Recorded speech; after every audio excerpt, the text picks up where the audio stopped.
안녕하세요 여러분, 여행 유튜버 엔젤리나입니다. 오늘은 제가 왜 카우치서핑을 쉽게 아무에게나 추천할 수 없는지 그거에 대해서 이야기를 해보려고 합니다. I got this picture in my closet. 카우치서핑을 공개적으로 아무한테나 추천을 하지 못하는 이유를 설명드리기 전에 제가 카우치서핑을 하게 된 계기, 그리고 카우치서핑 호스트들은 어떤 사람들인지, 왜 카우치서핑을 하는지 제 생각이랑, 그리고 카우치서핑을 이용하는 팁을 이야기해 보도록 하겠습니다. 카우치서핑을 시작한 건 뉴욕에서였어요. 뉴욕을 시작으로 플로리다에서도 했었고, 그리고 멕시코, 이탈리아, 그리고 덴마크 5지역에서의 경험이 있네요. 그 전에 카우치서핑이 뭔지 잘 모르시는 분들을 위해서 설명을 드리자면, 카우치서핑이라는 것은요, 그 하나의 커뮤니티인데, 쉽게 이야기하자면 내가 카우치가 있으니까 이 카우치를 너한테 빌려줄게, 우리 문화 교류하자 라는 식이에요. 제가 이 숙소에 대한 장단점을 구분해 놓은 영상이 2개가 있거든요. 이걸 보시면은 더 자세하게 아실 수 있으실 거예요. 저 같은 경우는 현지인을 통해서 그 나라 문화를 알고, 라이프 스타일을 알고, 그리고 역사를 알고 이러는 게 너무 좋아가지고 이렇게 현지인이랑 정말 친구가 될 수 있는 카우치서핑이 참 좋은데요. 카우치서핑 호스트들이 이렇게 여행객들에게 무료로 자신의 공간을 이렇게 공유해주는 데에는 굉장히 많은 목적과 이유가 있어 보였어요. 첫 번째로 호스트들이 카우치서핑을 하는 이유는요, 자신이 세계 여행을 갈 여건과 시간이 안 돼서였었어요.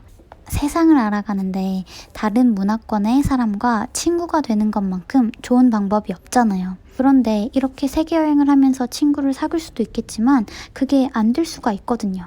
이제 그럴 경우에 세계의 사람들이 자신한테 오게끔 그렇게 카우치를 빌려주면서 친구를 만드는 거죠. 실제로 어떤 호스트는 자신이 세계의 각국 친구들을 만나려면 여러 나라를 방문을 하고 돈을 쓰고 시간을 써야 하는데, 그냥 자신은 자기 공간만 빌려줌으로써 이렇게 정말 많은 친구를 사귈 수 있어서 정말 좋다고 이야기를 했었어요. 그리고 호스트들이 카우치서핑을 하는 2번째 이유는요, 외로워서예요.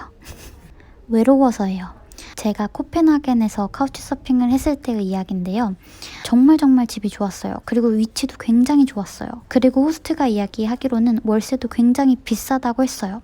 그런데 그 호스트는 거기에서 얼마 안 있어요. 진짜 아침 일찍 나가가지고 밤에 늦게 들어와서 잠만 자거나 딱 이 정도였는데, 저뿐만 아니라 거실에도 침대를 놔가지고 그 카우치 서퍼들을 받았거든요. 그러니까 동시에 2팀, 3팀까지도 받는 거죠.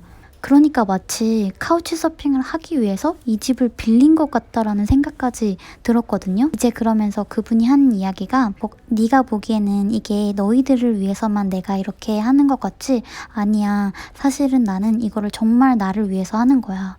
왜냐면 나는 내가 집에 돌아왔을 때 우리 집이 북적북적 했으면 좋겠어.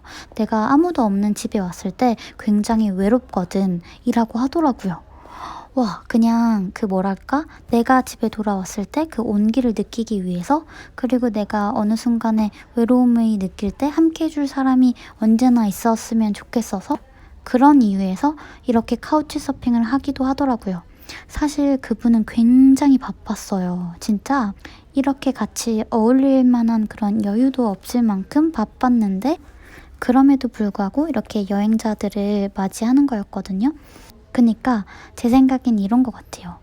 진짜 바쁘게 살았는데 내가 어느 순간 나는 혼자다라는 생각이 딱 들었을 때 그 느낌, 그게 이제 너무 싫어서 이렇게 하는 거죠.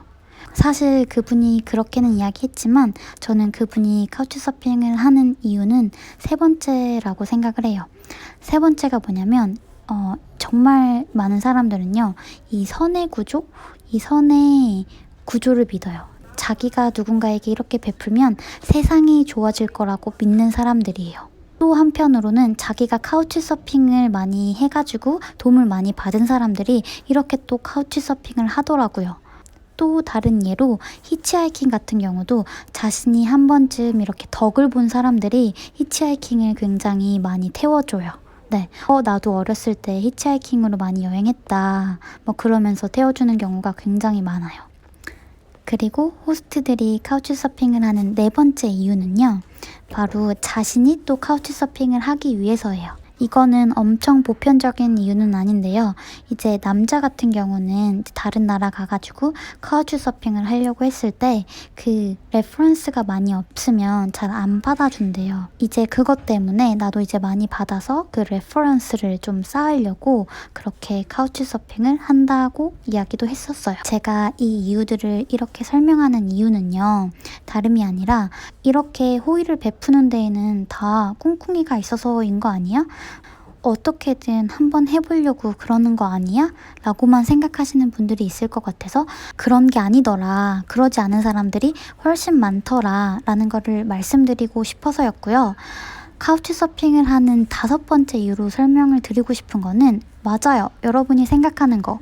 정말로 이거를 잘못해서 틴더 정도로 생각해서 이성을 만날 구실로 이걸 이용하는 사람들이 있어요. 그렇기 때문에 제가 공개적으로 정말 불특정 다수한테 카우치서핑 참 좋습니다 라고 절대 추천을 못 드리겠어요. 그러니까 수많은 선의의 의도를 가진 사람들을 악의의 의도를 가진 사람 중에서 골라내야겠죠. 그러려면 뭐가 필요하죠? 바로 노하우. 그래서 카우치서핑을 할 때는 평소보다 각별한 주의가 필요합니다. 반대로 선의의 의도를 가진 호스트들은 이 여행객들이 자신의 의도를 악용하는 것을 굉장히 싫어해요. 그러니까 좋은 의도를 가지고 이렇게 자신의 공간을 공유해줬는데 자신을 그냥 공짜 숙소 주인으로 이렇게 생각하는 거를 굉장히 싫어한답니다. 그래서 절대로 이 선의의 의도를 가진 사람들을 공짜 숙소를 제공해주는 사람이라고만 생각하면 절대 안 돼요. 개인적으로 저는 카우치서핑을 통해서 정말 좋은 사람들 많이 만났고 좋은 인연도 만나고 그랬어요. 그리고 세상에 이런 좋은 사람들도 많구나 라는 걸 느꼈고요. 항상 좋고 안전한 것일 수만은 없어요. 이게 카우치서핑을 이용해 보신 분들은 아시겠지만 그 호스트들이 정보를 다 그 페이지에 자세하게 써놓는 게 아니거든요. 저는 그래서 호스트를 선택을 할 때 정말 많이 꼼꼼하게 자세하게 봐요. 제가 이렇게 카우치서핑을 즐기는 데에는 그 뒤에 숨은 노력이 이제 포함되어 있는 거죠. 꼼꼼하게 프로필을 읽고 내 자신에 대해서 어필을 하고 또 오해가 되지 않게 나는 친구 이상은 바라는 게 아니다 라는 것을 정확하게 해두고요. 이렇게 영상에서 다 설명할 수 없는 저의 노력이 다 담아져 있는데 이제 그것을 안 보고 카우치서핑 좋아 보이네. 무료 숙소다. 거기서 현지인들도 만날 수 있고 나도 할래 해가지고 카우치서핑을 이용했다가 안 좋은 경우가 그랬을 때는 아무래도 그 책임 전가를 어느 정도 저한테 하고 싶은 마음이 생길 수밖에 없을 것 같아요. 그리고 한 번은 제가 이제 카우치 서핑을 영상을 올렸을 때 이분 나도 알려달라고 나도 이용하게 라고 이야기를 하셨는데 카우치 서핑이라는 건 이렇게 에어비앤비나 호스텔 이런 개념이 아니에요. 정말 사람 대 사람으로 만나는 것이기 때문에 사실 정말 친한 친구도 소개하기 힘들다고 생각을 하는데 전혀 모르는 사람을 소개하기는 참 어려운 것 같아요. 이 사람이 분명히 나한테는 좋은 사람이었지만 다른 사람한테는 아닐 수도 있는 거잖아요. 그래서 카우치 서핑에 대한 정보를 100% 공개적으로 다 이야기하기는 언제부턴간 꺼려진다는 생각이 조금 들더라고요. 그리고 카우치 서핑 호스트도 나름대로 다 제가 보낸 자기소개서랑 제가 채운 그런 정보 같은 거 이런 걸 보고서 선택을 한단 말이에요.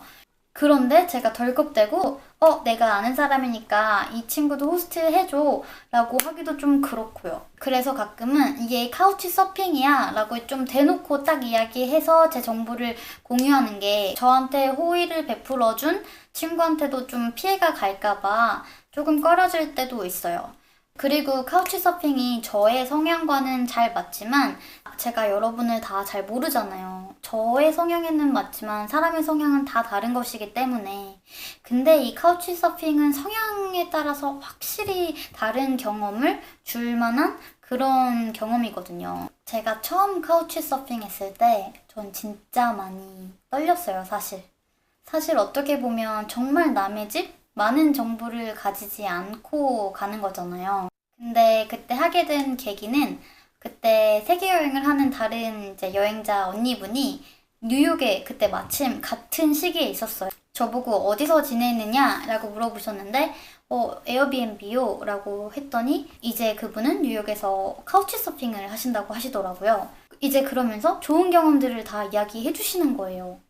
그래서 나도 해보고 싶다, 해야겠다 라는 용기가 생겼어요, 사실.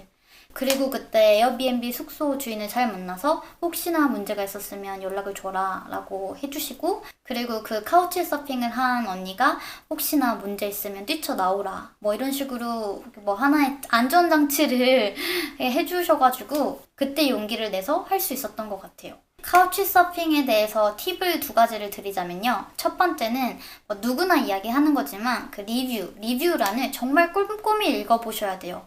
후기의 내용도 중요하고 어떤 사람들과 같이 지냈냐 이런 것도 사실 좀 봐요.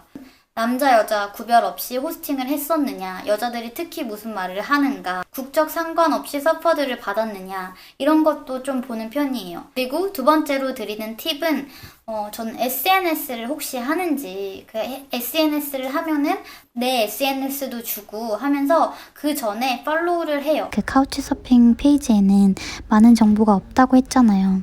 있다고 해도 그게 거짓말일 수도 있고요. 있다고 해도 허위 사실일 수도 있으니까 꼭 그 사람의 이제 다른 SNS 같은 거를 확인을 해가지고 이 사람이 어떤 사람이구나 라는 것을 미리 저는 항상 파악을 하려고 했던 것 같아요. 그래서 그 SNS로 대화를 주고받아 보기도 하고요. 저는 그래서 그 SNS 창구가 아예 없는 사람들은 좀 그랬어요.